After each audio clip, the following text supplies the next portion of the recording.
Um, Welcome to this Sunday afternoon Sutta study with Dhammadharini. Just for this minute, I'm showing you that we have present myself here at the Dhammadharini Monastery, Aya Sivijana, who is also at the monastery. She is just arrived and is therefore in quarantine, watching from a different room. And then we have Venerable Katyayana and Seminary Satima watching from the Aranyabodhi Hermitage.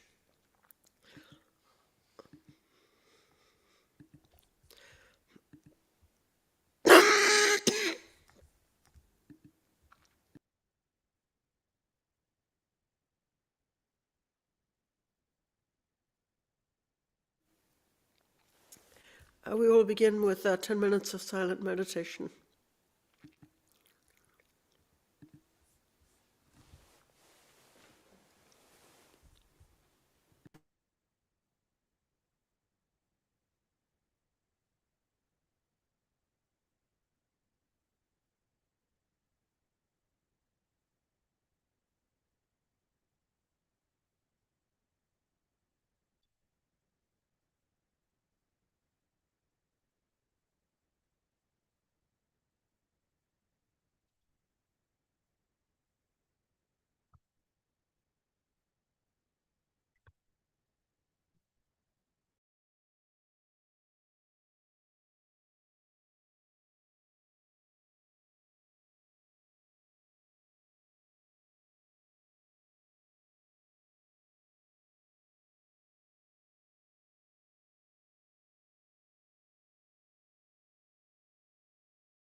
Namo tassa bhagavato arahato samma sambuddhassa. Namo tassa bhagavato arahato samma sambuddhassa. Namo tassa bhagavato arahato samma sambuddhassa. Buddham dhammang sanghang namassami. Dear friends, today I would like to speak to you on about the sutta on the sixfold purity, which is number 112 in the middle length discourses.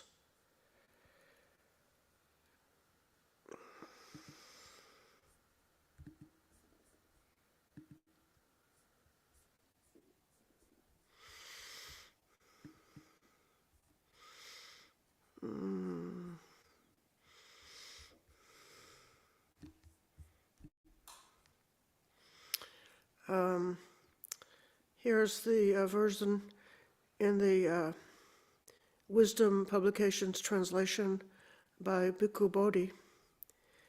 Chabbisodhana Sutta. So the BB in Bisodhana, if it was two words, it would be the first word is cha, meaning six, and the second word is Visodhana with a V, which means purification or purity. But when the two words are put together in a compound, the V becomes BB. So Chabbisodhana Sutta. In case anybody was trying to look that up in the dictionary, they would never be able to find that word unless they know how to search here and there until they find it.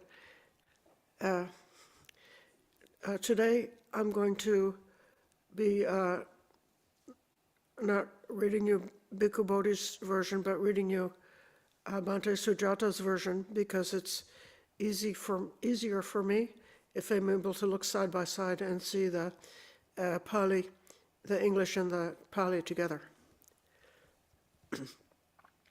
So I'll go right ahead and start in on this sutta. At one time, the Buddha was staying near Savatthi in Jeta's Grove, Anathapindika's monastery. There, the Buddha addressed the mendicants. Mendicants, Venerable Sir, they replied. The Buddha said,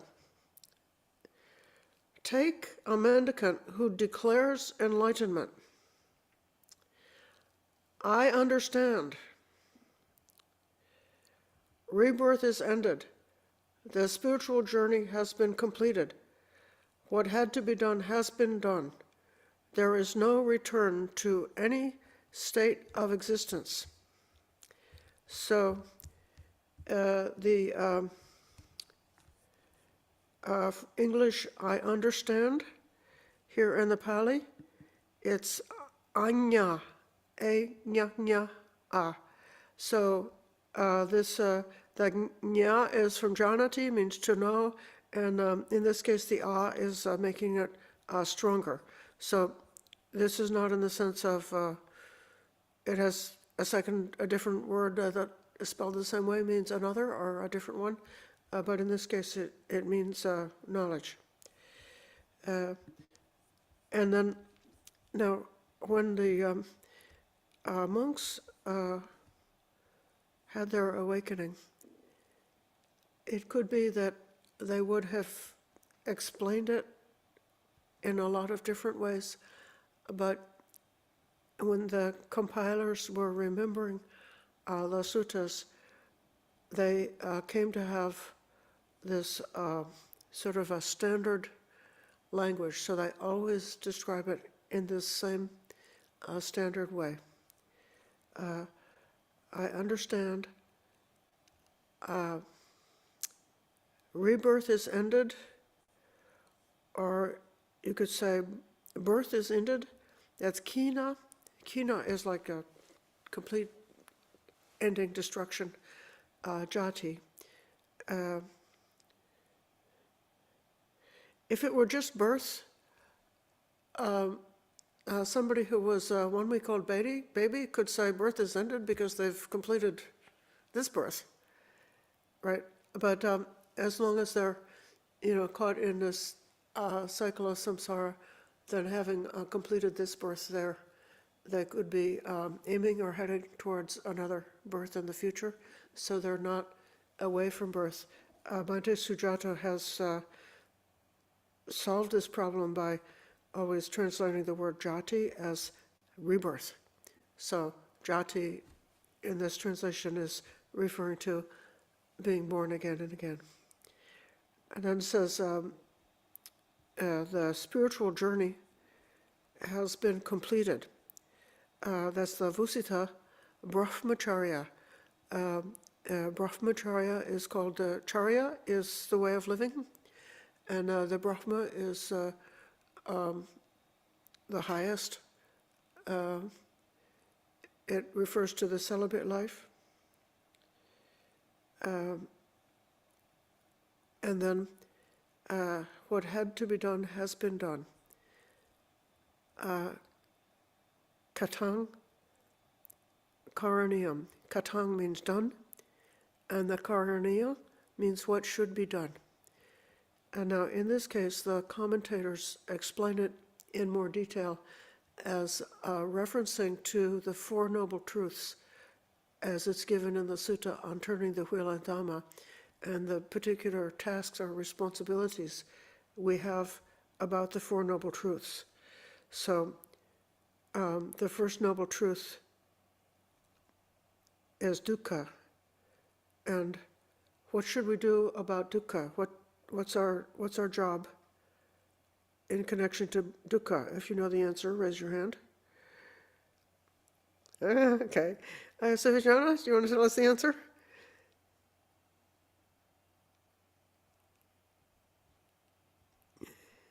What has to be done? Oh, it has to be understood. Right. Dukkha is to be understood. Correct. Dukkha should be, fully understood by the Arahant. yeah. So in that case, it's paranyaya, and this is dukkha. In particular, the five aggregates is given as the brief summary or the essential summary of what dukkha is, the five aggregates affected by clinging.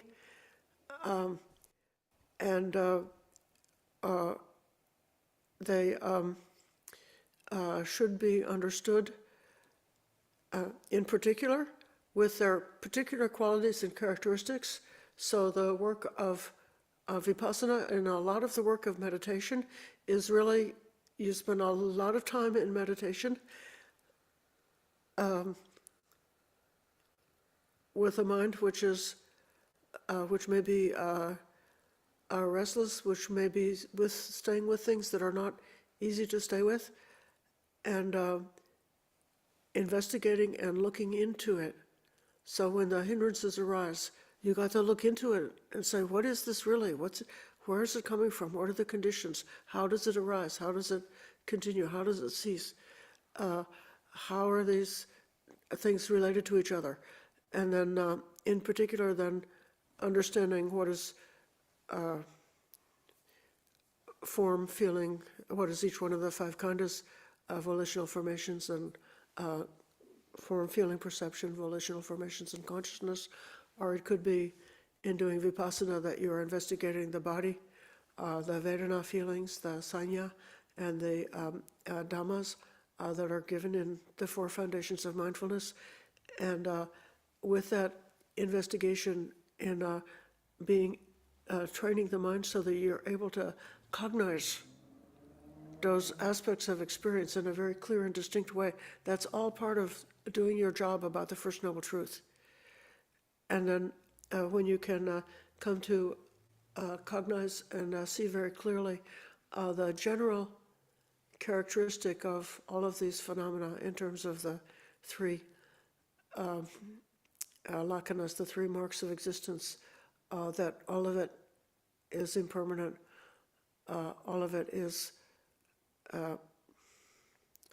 unsatisfactory are not worth clinging to, and all of it is not the self, then that's the first job. Then the second noble truth is the cause of dukkha, which is explained as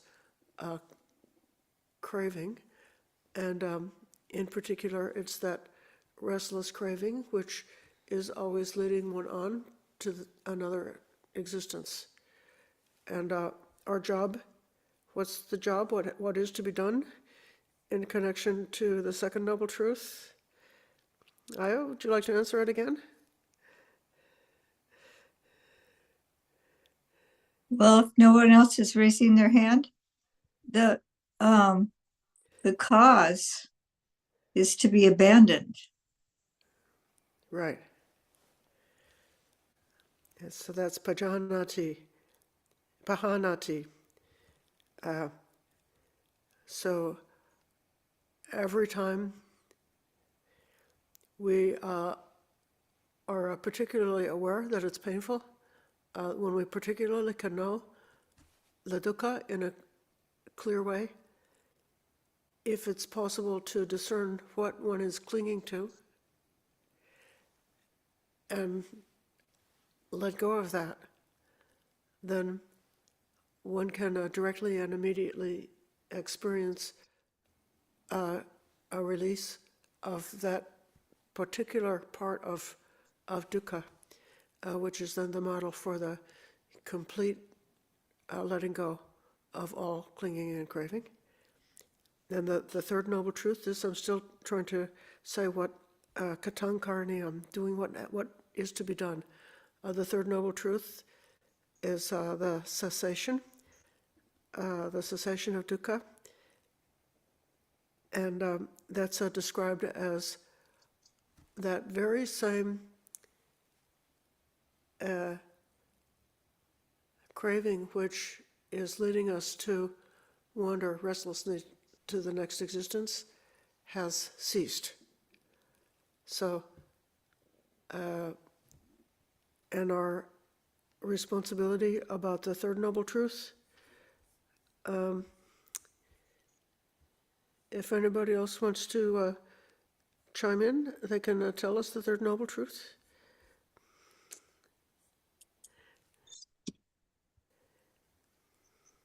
It's to be realized. Is to be realized, right. Sadhu. And that means to be experienced. So it's not an intellectual concept, but something which can be directly experienced. The third noble truth in particular is spoken of as the experience of the Arahant, when all the craving is completely dropped and the suffering has ceased. There are modern teachers who mention in a way which I think is valuable for our encouragement, that in a momentary kind of a way, one can experience a sort of partial bits of cessation. So if I had some particular fetish or mental obsession or very strong mental habit that was an affliction, and then because of growth in the Dhamma and practicing meditation, I actually grew out of it and left that particular unwholesome, harmful mental pattern behind, so that it was actually really cut off. Even if I've not yet obtained the goal, I can know that something that was there before is not there anymore, and to know that that is a cessation. And so then it's possible, the cessation of dukkha is possible. And then the fourth noble truth is the way to the end of dukkha, or the path to the end of dukkha. And our job in that case, who knows the answer? Okay, Ruanti.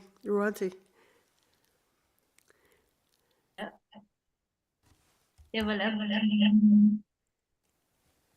It should be developed, or it should be cultivated, right? Thank you. And, in this case, the one who is an arahant is not saying, I need to keep cultivating the path.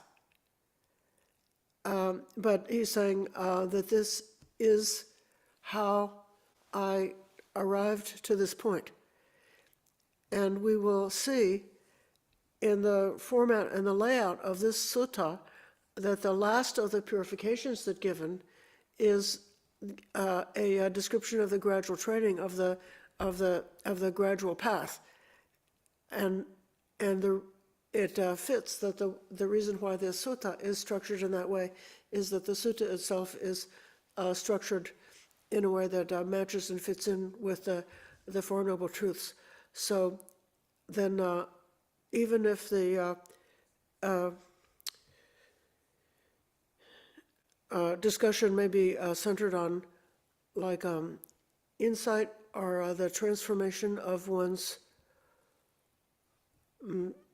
psychology or the transformation of one's relationship to what they experience, it's not apart from the path of training, and in particular the beautiful and profound cultivation of the sila that's involved with the long path of the monastic training, that's part and parcel of it. One phrase that for some reason has been useful for me is what you can see depends on where you are standing. So if you're standing at the bottom of a ditch, you will see in one way, and if you're standing on top of a mountain, you can see something else.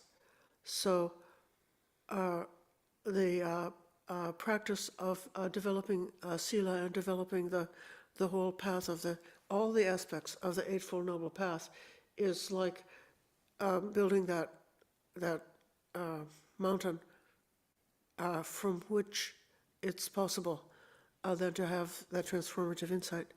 So that's katang karanayang. And then there's no more return to any state of existence. Na parang, not another. Ittatayati. It could be translated as thisness. There's not another thisness. And then pajanami, that's another version of this jnana, this knowing, is fully understood. So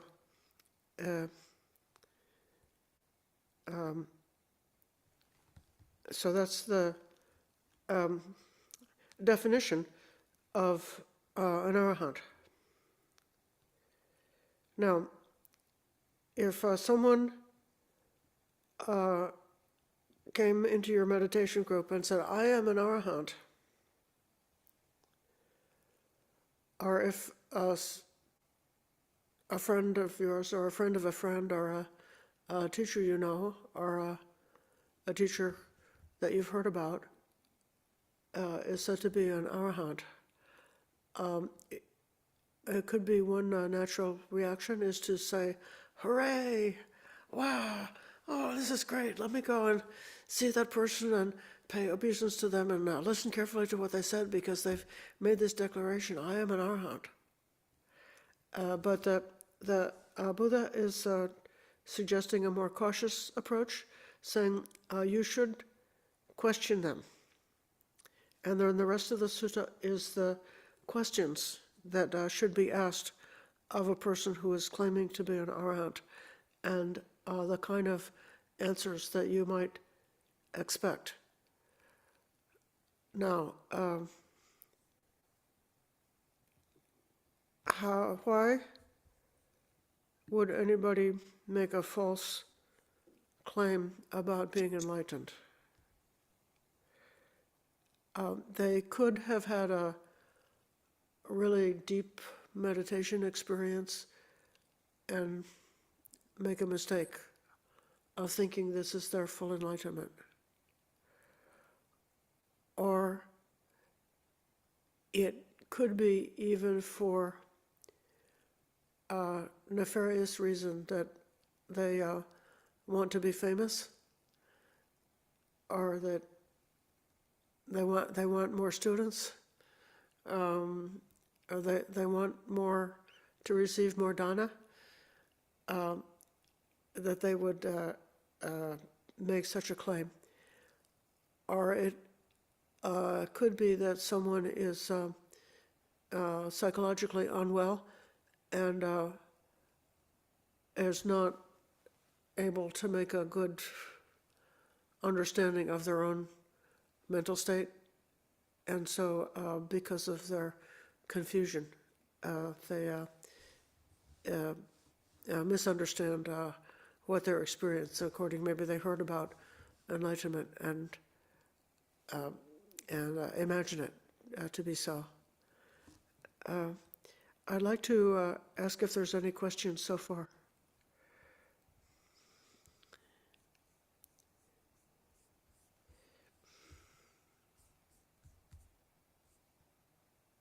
Okay, Richard. Thanks, Brian. I missed the first couple of minutes. I hope you're feeling much better. I am. Thank you for asking. Okay. There's a certain sutta where a non-Buddhist follower goes to a group of bhikkhus and asks them, if they've attained arahantship. And the whole group says, yes, they've attained arahantship. So then he goes to the Buddha and he says, oh, I was speaking to this group of bhikkhus over here and asked them if they attained arahantship. And they all said they attained arahantship. What do you think? And the Buddha says, yes, some have attained arahantship, but some are overestimating. And then he says that when someone claims to attain arahantship, but they're overestimating, he says, then I think I must teach them further in the Dharma, so that they can understand.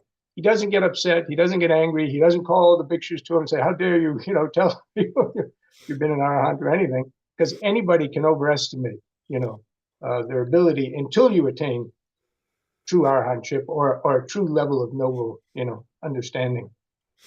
At least for that level, you generally won't overestimate, but someone who hasn't attained that level may overestimate and think that they've attained that level.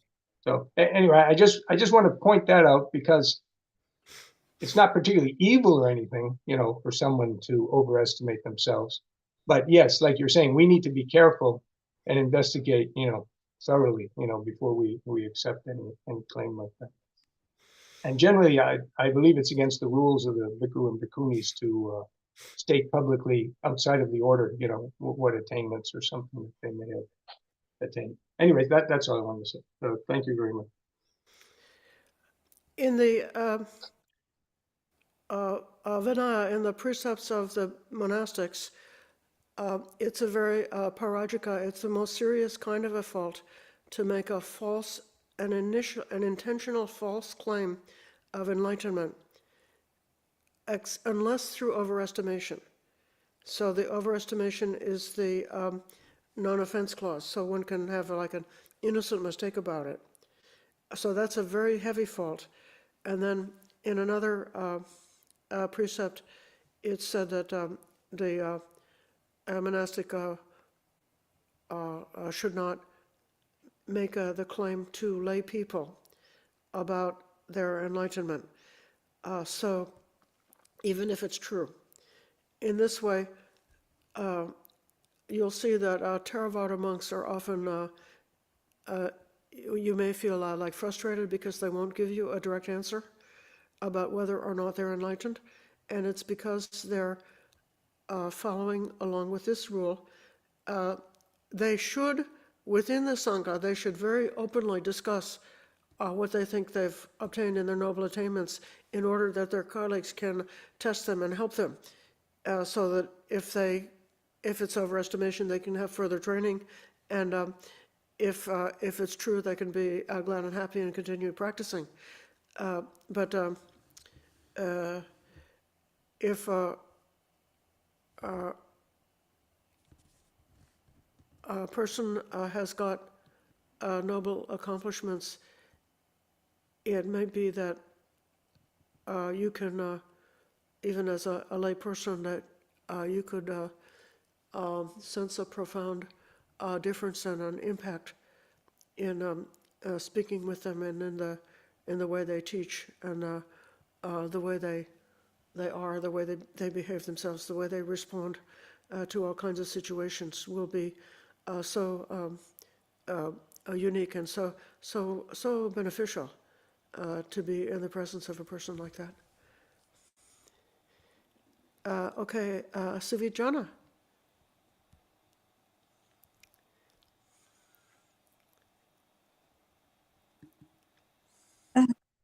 Oh, I think I know the sutta that Richard was referring to. And I think that there was somebody from another sect who ordained as a bhikkhu in order to, he thought he was going to get the insider information, that he could steal the insider information and then, go back to his own sect and misuse it or something like that, like psychic powers. I forget what it was that he was after, but then he actually ended up converting. So I think that's the one. So he had been ordained in the bhikkhu's order, so then he could ask such questions. And then I don't know the sutta in particular, but I recall the whole discussion of that he was able to then question about their attainments and get an honest answer. Yeah. And, So- yeah, go ahead. I'm sorry.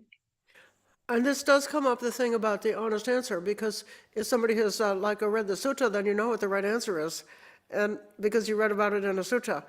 And so you could, in a way that was actually not like completely truthful, because you were not like really speaking from what you really know and have really realized and experienced for yourself, you could just repeat what you learned about by studying.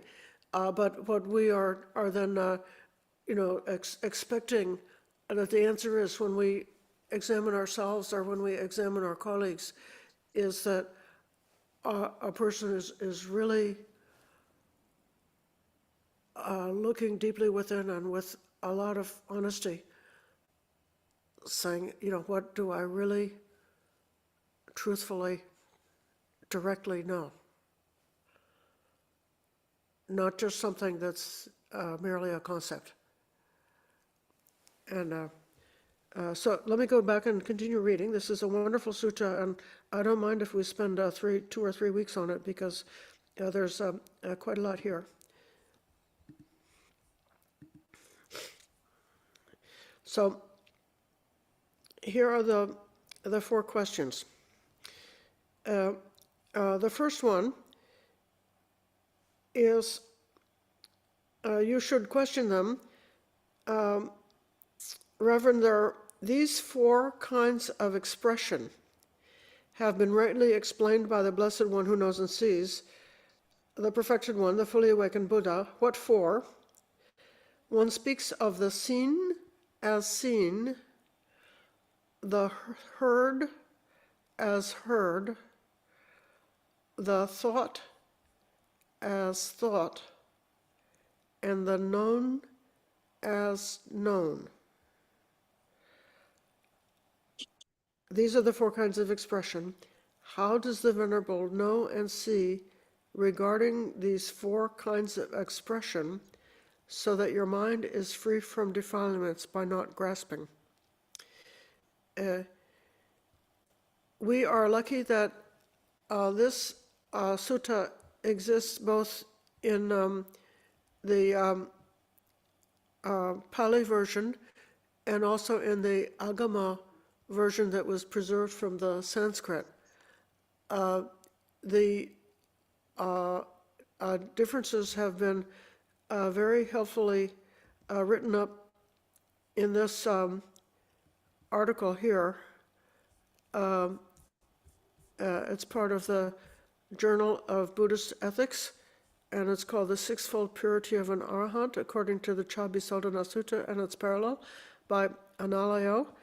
And I'm going to, at a couple of moments, refer to this one and what is given in the parallel reading. Bhante Analayo emphasizes that even though there are significant differences, the overall meaning is definitely the same. Definitely, the two traditions took the essential meaning in the same way, and the differences are informative. They give a different order, and I'm staying with the Pali as the starting point now. But starting with this, the seen, heard, thought, and known is somewhat unusual because this particular list does not appear in very many different places in the Pali Suttas, and it's a little bit curious, like why it was given first.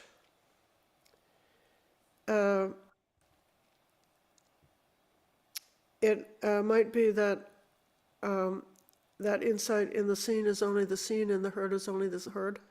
That's like one of the first Dhamma talks that the Buddha gave. One of the very first instructions that he gave was that one. And so maybe that's why they put it first. The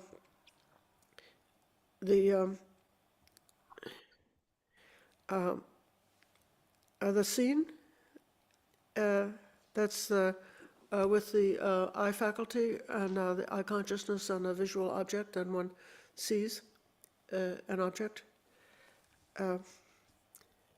The heard with the ear and the ear consciousness and audible object. That's the heard. This mute is a little bit confusing, and the mute does mean thought, but what's the difference between what's thought and what's cognized? So the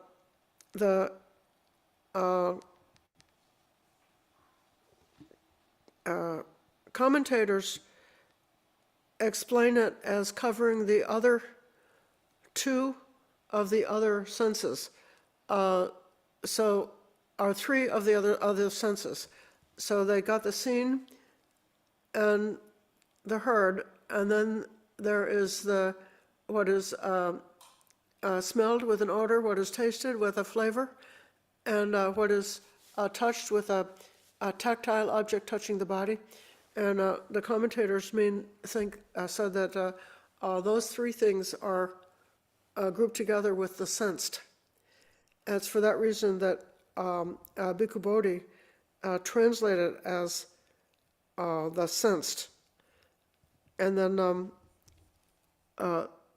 the last one is viññāte, and that's related to vijnana or vijanati, and so that would be what is cognized, and that's referring to a mental object, like what is a thought or a concept or a plan or a perception, something that's purely mental. So that's the meaning of these four. Let me just complete this section, and then we'll take questions about it. So we want to know how the Venerable knows and sees regarding these four. And the answer is, for a mendicant with the defiles ended, who is completed the spiritual journey, done what had to be done, laid down the burden, achieved their own goal, utterly ended the fetters of rebirth, and is rightly freed through enlightenment. It is in line with the Dhamma to answer. Reverends, I live without attraction or repulsion for what is seen. Independent, untied, liberated, detached. My mind free of limits. The opposite of saying in the scene is only the scene would be in the case where one sees an object and from that contact of the visual sight arises a Vedana or a feeling, and perhaps under the influence of the feeling some perception arises which involves kind of a mental grasping onto the object and assigning a conceptual compactness to the object, which is a little bit taking some of the characteristics of that object as being the entirety of the object, so it's already going a little bit away from reality as it truly is into the world of concepts, and then with the brewing chemical reaction of the feeling and the concept arises of volitional formations, and the mind can go on into a proliferation, a fabrication of stories until one is picking up a knife and a sword and going to battle because of something that was seen. So that's sort of like the opposite, and the way for the Arahant to be completely at peace is that none of that, all of that proliferation culminating in taking different kinds of karmic actions is it just stops right there. Just in the scene is just the scene.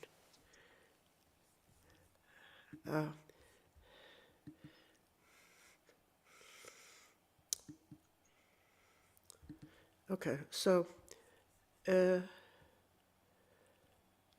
I'll stop now and ask for questions. Okay, Elaine. I think this really ties in, this sutra really ties in nicely with your meditation this morning. And the meditation this morning, I was thinking about how it could be applied to not only your body, but your thoughts and anything that's happening around you, not to dislike or like it, but aim for equanimity. And I think it's going to take a lot of practice, but I like the way there's parallels in the teachings. Yeah, that's just an observation on my part. Thank you. That's a very good observation.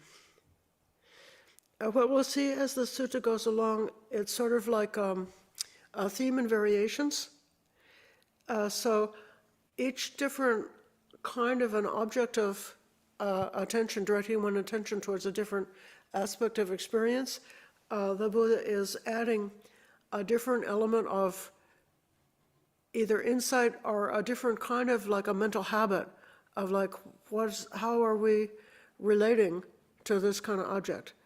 And so in this case, just with especially with the objects of experience in terms of the material objects and the ideas of the mental objects, just relating to them with that detachment.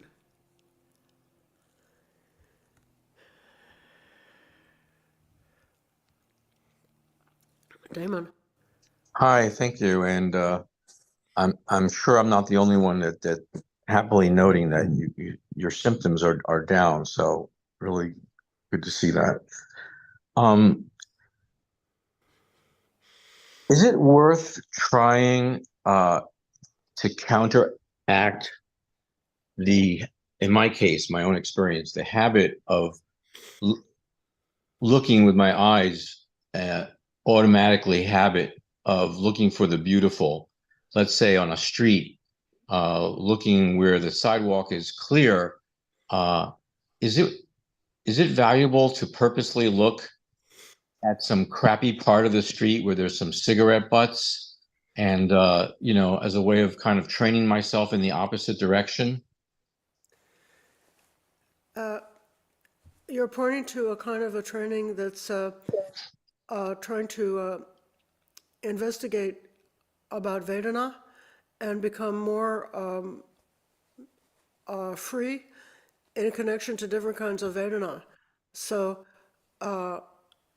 it's like if one is always horrified and upset by something unpleasant, like the cigarette butts on the sidewalk, or if one is always entranced and elated and uplifted by seeing something, pleasant, like some scenery or something like that, or a beautiful painting, and never questioning the validity of the feeling, then you become sort of like a prisoner of the feeling. And so the object is like looking at the object before you start to feel about it, before you start to evaluate it as being this is lovable or this is hateable, and just seeing it just what it is. Yeah. And yeah, indeed, that's just the training. And I think that each one of these questions as to an Arahant actually could be a whole meditation program. Like if you took a long retreat, you could, the teacher might, ask you to just work on this idea, and the scene is just the scene. And that's just the one thing that you're going to like just focus on that until there's some kind of a breakthrough, that reactivity of the like and dislike gets dropped.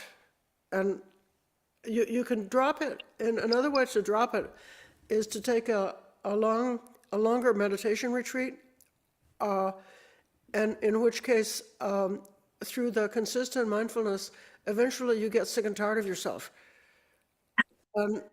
It's just like to like this and dislike that gets to be like so boring. And so then you give up liking and dislike. And then just the food is just the food, the cushion is just the cushion, the teacher is just the teacher, and you just accept everything in a more of a simple way.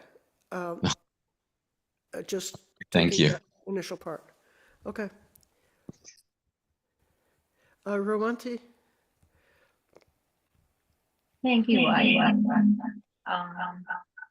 So another place that came to my mind where I read something similar to this statement is when Venerable Bahyadaruchirya met the Buddha. I think that what the Buddha's instruction was kind of similar. Seen is only seen, heard is only heard. That story came to my mind. So what I'm understanding here is the Arahant is free from all the extra stories that we make up when we see or hear an object. Is that true? Like if I say that? Yes, that's it exactly. Mm-hmm. Thank you. Maureen?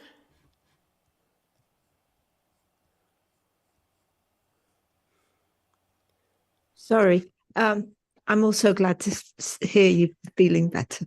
Anyway, over my shoulder is where I live. It's absolutely beautiful, like probably the Hermitage is for you. So I love that scene. It's always changing, and it makes me feel very comfortable being part of the earth, and on this earth. The other thing is, today I was handling a whole lot of hot peppers, and my hands were on fire when I first sat down for this meditation. And you know, I was I was fidgeting and everything else. But I couldn't stop them being hot. They're going to be hot until it wears off, and it's beginning to wear off. But I don't know. I suppose I've distanced myself from them, and they are feeling a lot better. But you know, there's those kinds of very mundane things that I suppose you just try not, like the previous person said, you try not to proliferate beyond what is. Anyway, that's what I wanted to add.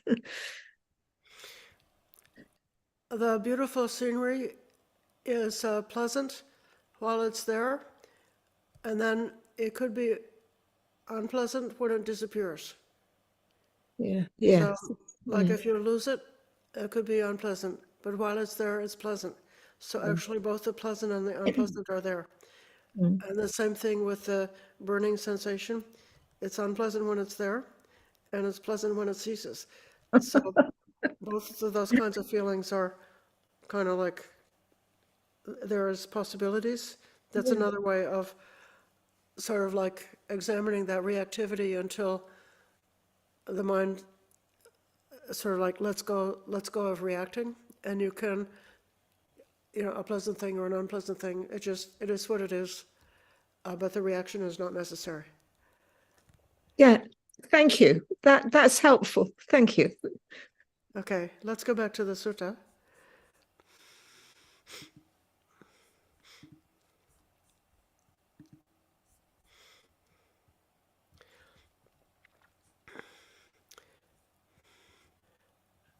Okay.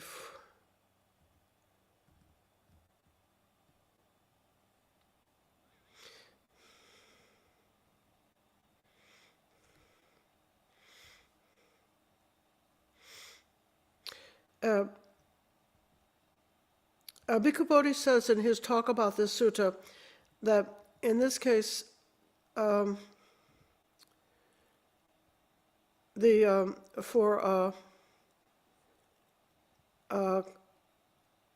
what is known, which is this viññāte, which is sort of like related to vijnana, but he gives a very general kind of a meaning to it. So it's what you think, what you conceptualize, what you judge, many different kinds of mental processing around concepts, and not necessarily involving in the specific and clear technical definition of vijnana, which comes up elsewhere. So I think that's useful to realize that vijnana and its related words sometimes have the technical meaning, and then sometimes they are just like a placeholder that's just filling the place for like a mental activity. So then, having heard that, you would say, good, and you would applaud and cheer that mendicant statement. Sadhu, sadhu, sadhu, abhinandi tabang, anumodana. So, sorry, joking makes me cough, so I gotta be careful. Okay, so then there's a further question. Reverend, these 5 grasping aggregates have been rightly explained by the Buddha. Now this is where the sutta is sort of lining up with the Four Noble Truths.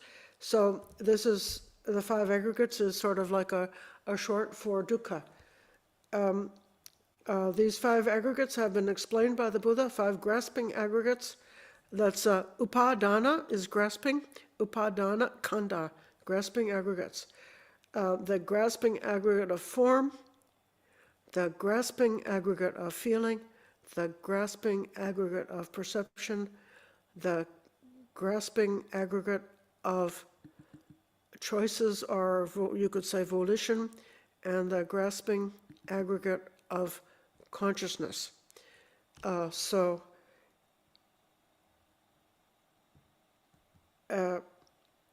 how does the Venerable know and see regarding these 5 grasping aggregates? So the mind is free from defilements by not grasping.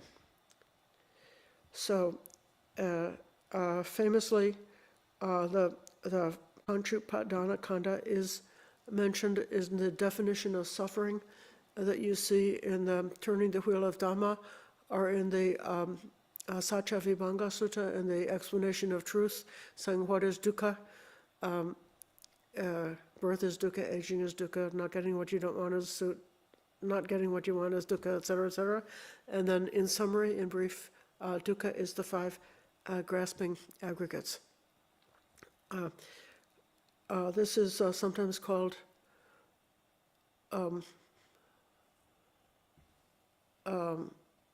like the entirety of existence. And Bhikkhu Bodhi, in his lecture,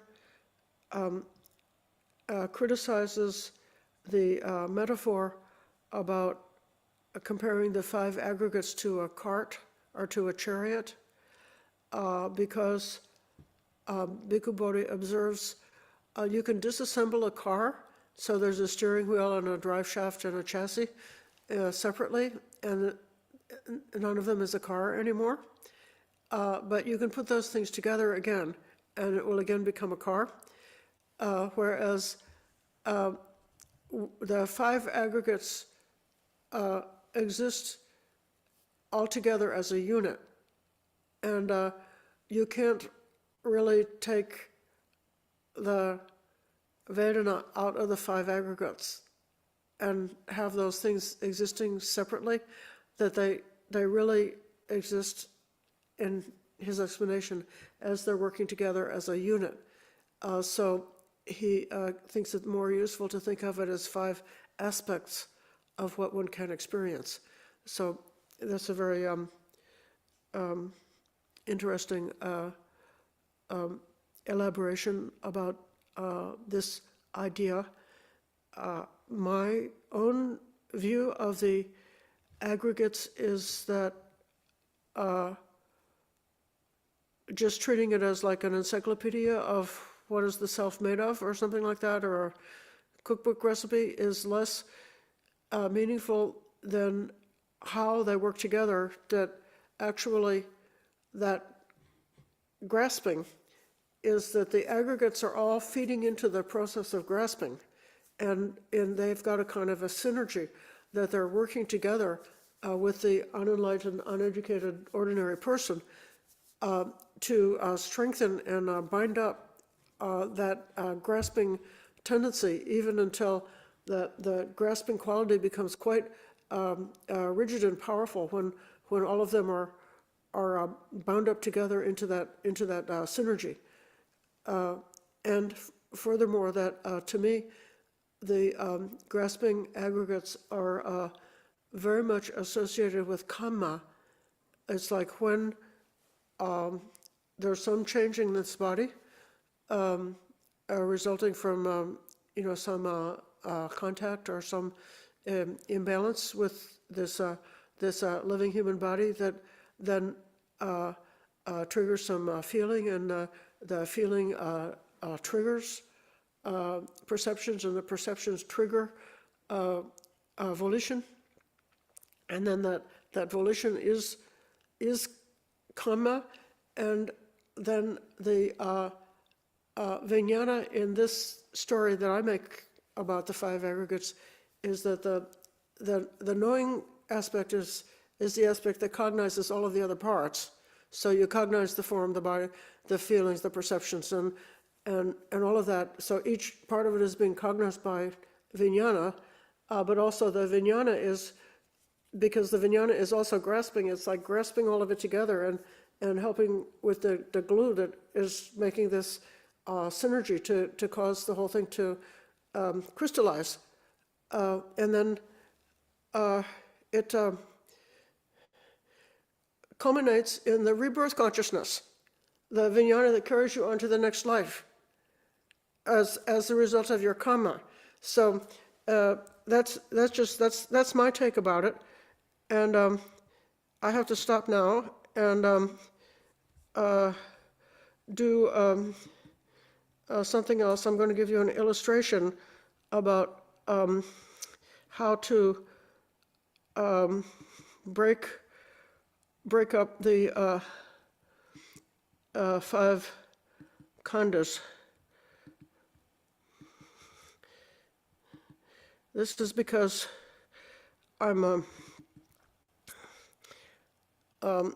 my birthday's coming up, and they asked me to reminisce about the past. So, share screen.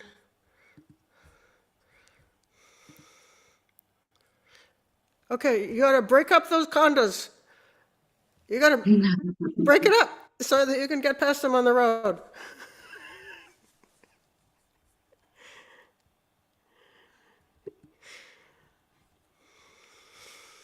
Now,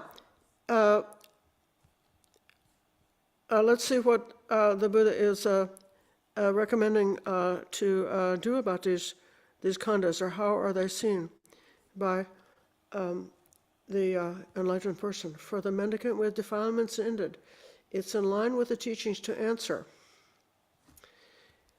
This is important. Reverence, knowing that form is powerless, fading, and unreliable.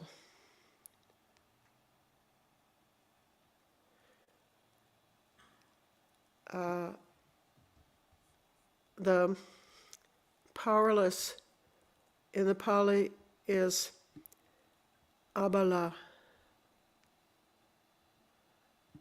Bala is power, abala, no power. The body has no power.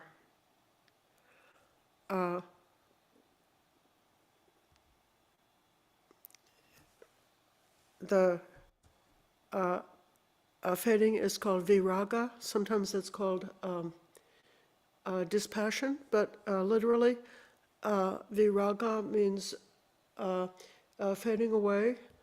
The way that if you have use some natural dye to dye some cotton, and the natural dye doesn't hold the color very much, and then you wash it in hot water and soap and hang it in the bright sun, and then after you've washed it and dried it out in the sun just a few times, it starts to fade. And then if you do this many times, it fades and fades and fades and fades until it's almost lost all of its color that's drained out of it. So then with each one, with the form, with the feeling, with the perceptions, I mean, can you remember that yesterday you had a certain perception of something, and then it like seemed really like important at the time, like what your opinion was, and now it's like I can't even recall what I was thinking about. You know, like how weak, how insignificant, how fading away the volitions. I used to get this especially when I was the kitchen manager at the Bhavana Society and had to plan the menus. And sometimes, like, I would sit in meditation and say it's Sunday, and it says, "Now, what did I serve last Tuesday? I can't even remember. I spent so much time. I spent the whole hour of meditation on Monday worrying about what to serve on Tuesday. And now, by Sunday, I can't even remember what the menu was on Tuesday." You know, so all of that volition, it just got dropped in the river of time and floats away and disappears. So seeing that unreliable, that you can't find a standpoint in any of these things. None of them are reliable. So that's the contemplation that's being suggested here to do about the aggregates. So if you're on your meditation course, if you are doing aggregates, then see if you're able to even like notice a Vedana. You know, some people are so disconnected they're not able to notice what they feel. So cultivate just the capacity to notice what you feel, pleasant, unpleasant, neutral. The ability to notice when a perception has crystallized in the mind. Notice when an intention has crystallized in the mind. Notice that process of that awareness, which is a companion for each of the other parts, is the awareness of that. And then once you're able to direct your attention to be aware, then look out to find out, is the body powerful or is it powerless? Is it lasting or is it fading? Is it reliable or unreliable? And make that your study.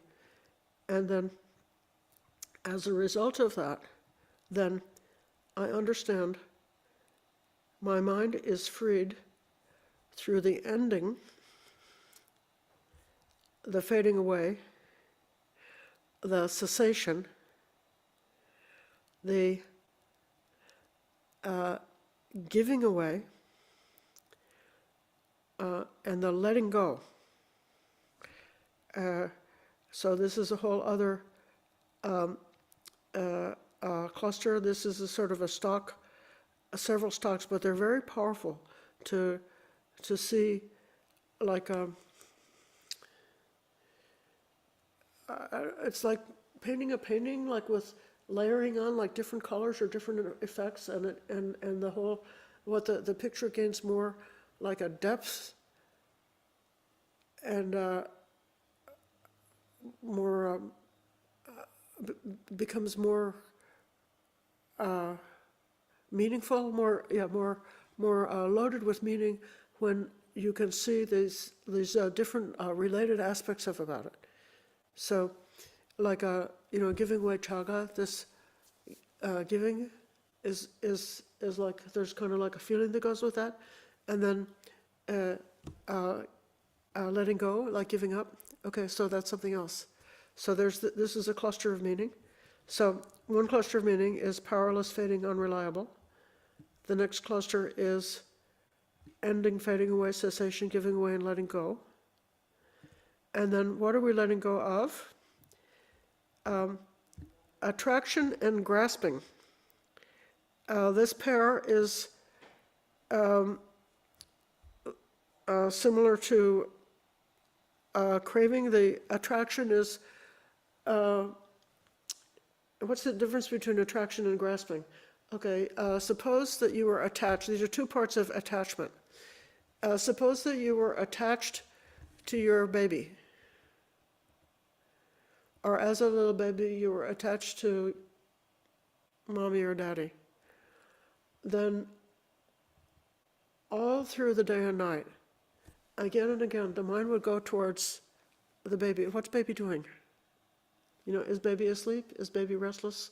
You keep going. The mind is, that's the attraction. The mind goes there, and then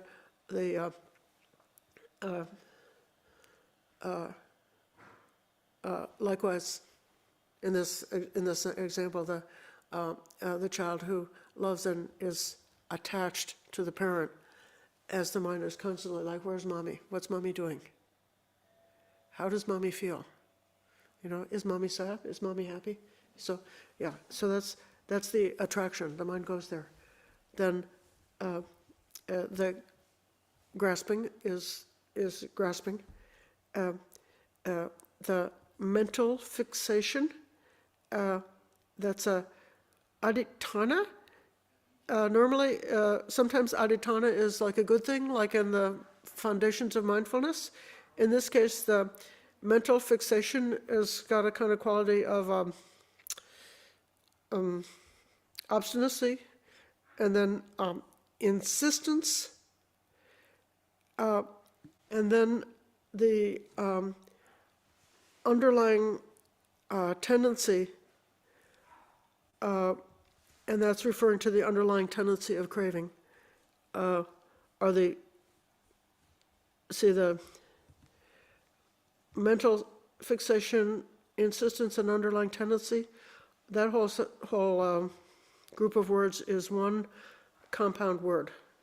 So it's the mental fixation, insistence, and the underlying tendency for that kind of fixation. The mind has become freed because the mind has ended all of this.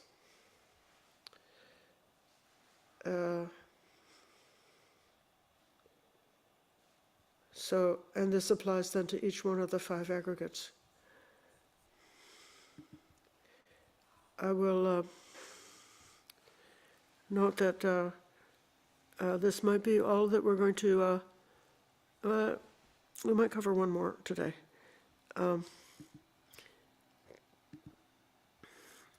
Any questions about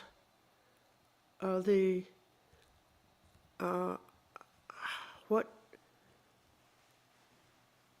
it's both how the Arahant is relating to the 5 aggregates, and also what practice did they do that led them to this freedom. And my claim is that in this sutta, he's saying the practice that led him to the transformation of his relationship with the 5 aggregates is this observation about seeing how each one of the aggregates is powerless, fading, and unreliable. And so that's what I think is the recommended meditation practice. If you would like to be an Arahant, you can do that meditation. Because that's the meditation that the Arahant did that led to their freedom. So questions or comments about this? Sivijana. Yeah, but I think what you're talking about, this practice may be a culmination of the gradual training. Like I guess you could do some preliminary observing that, but in order to have the mind strong enough to be able to see it to the depth that it takes to just really shatter our attachment, we would have to go, like the description at the last phase, he goes through the entire gradual training with the culminating in the jhanas and then the knowledge that arises.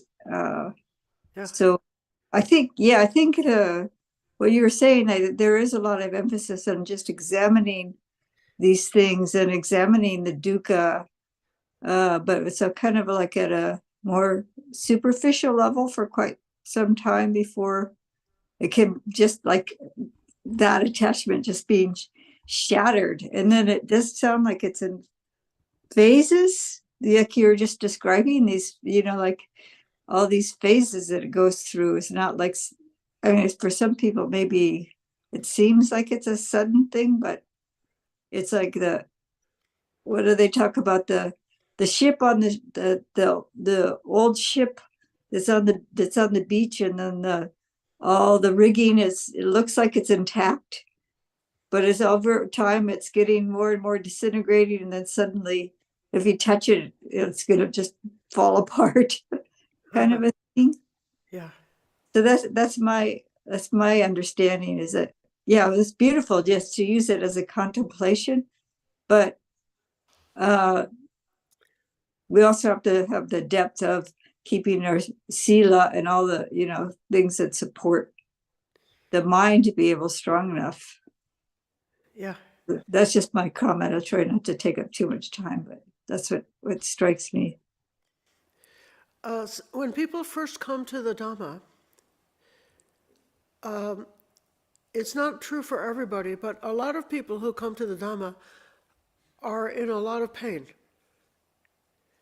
because in their ignorance and with their unfortunate habits, they're basically almost like poisoning themselves by thinking about things in a way which is self-harming. And a huge part of that self-harming is because they are so scared of dukkha that they keep saying no, no, no, no, no, no, no, no, to try to, not experience the dukkha, and so they're like spinning around, trying to run away from dukkha. So then it does seem to me that there's a reason why dukkha is first, and it's at the culmination, at this deep level, as you say, Aye, but also at the initial stage, just saying, this is painful, is a way like that one can stop, and in a way it's very liberating to just realize that just because it's painful doesn't mean I have to keep running, or doesn't mean that I have to keep spinning in reactivity. I can just kind of like sit with it and say, oh, the Buddha was right. It's painful. And it's because of causes and conditions. This pain is not permanent. And I just take it from there.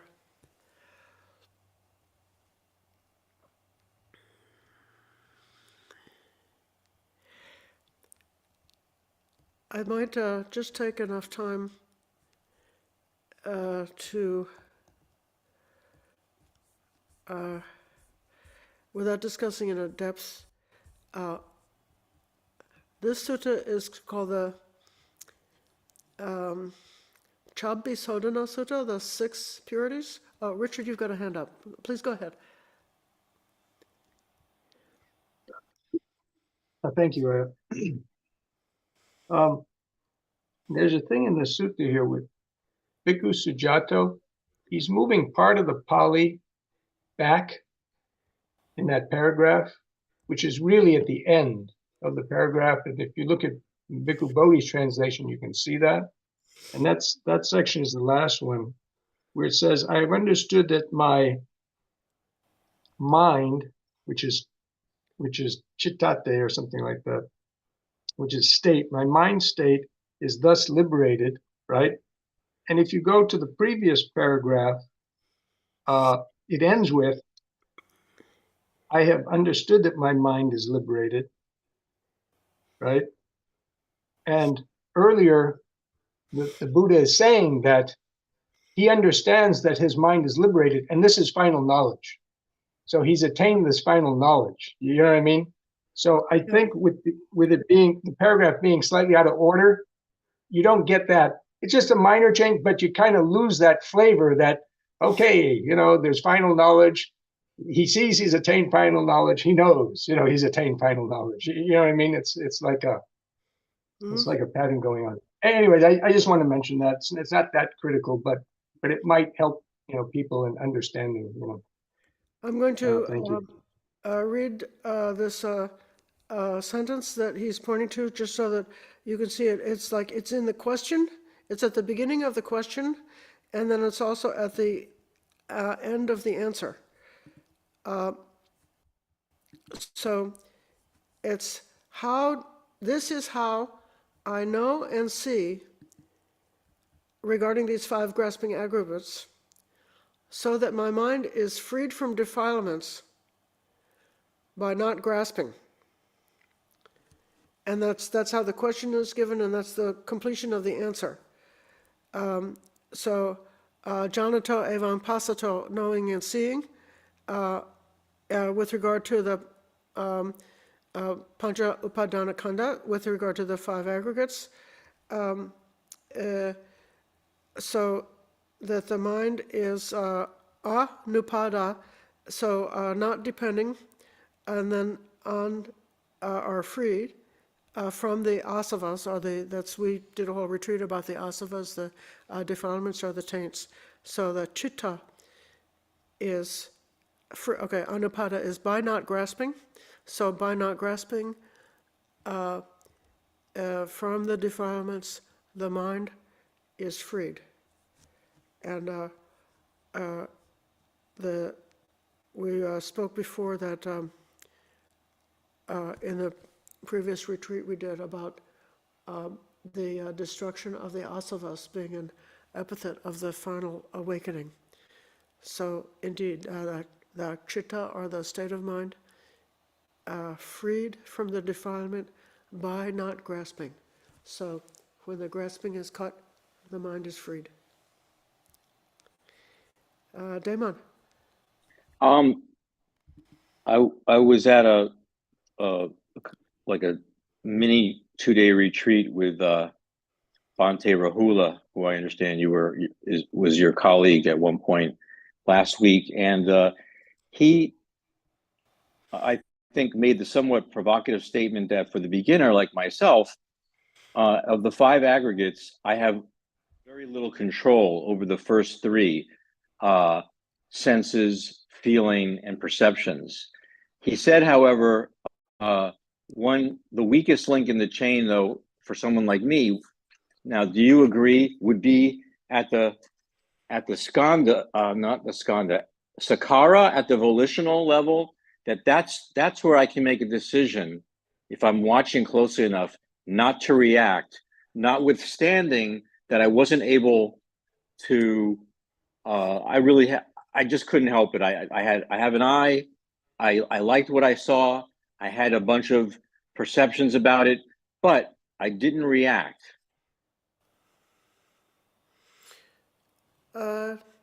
Yes, we very often hear that teaching. We hear it in relationship to the 12 steps of dependent origination. So dependent on feeling is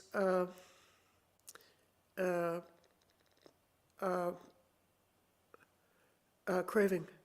And so in between the feeling and the craving, so the craving is kind of like the volition. I would agree that perception happens so quickly it's uncontrollable, but I think that it's also possible to make choices about perception by reflecting.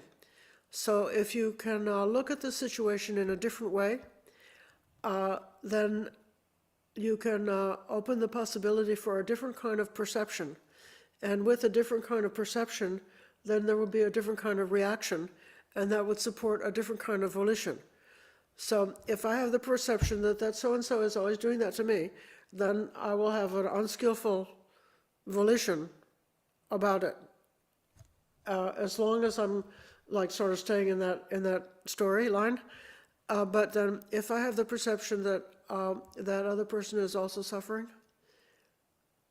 then, or even if I have the perception that that other person is comprised of the elements. So is it the earth element that's always torturing me? Is it the air element in that person that's always torturing me? Do I want to have revenge on the water element in that person? And so, you know, these are examples of different kind of ways that the perception can skillfully and intentionally be modified in order to make it possible to develop a different kind of volition. Right. Okay.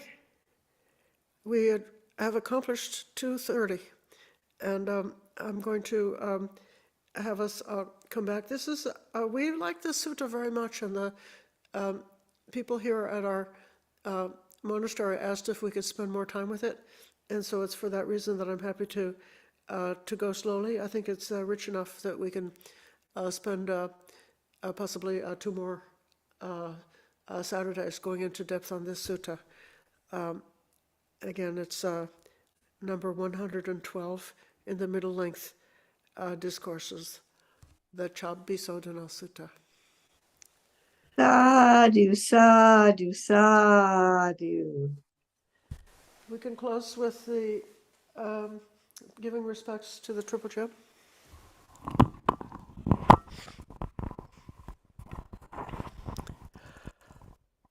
Arahant Samma Sambuddha Bhagava Buddhang Bhagavantang Abhivademi Suakato Bhagavata Dhammo Dhammang Namasami. Supatipanno Bhagavato Savaka Sangho Sangham Namami.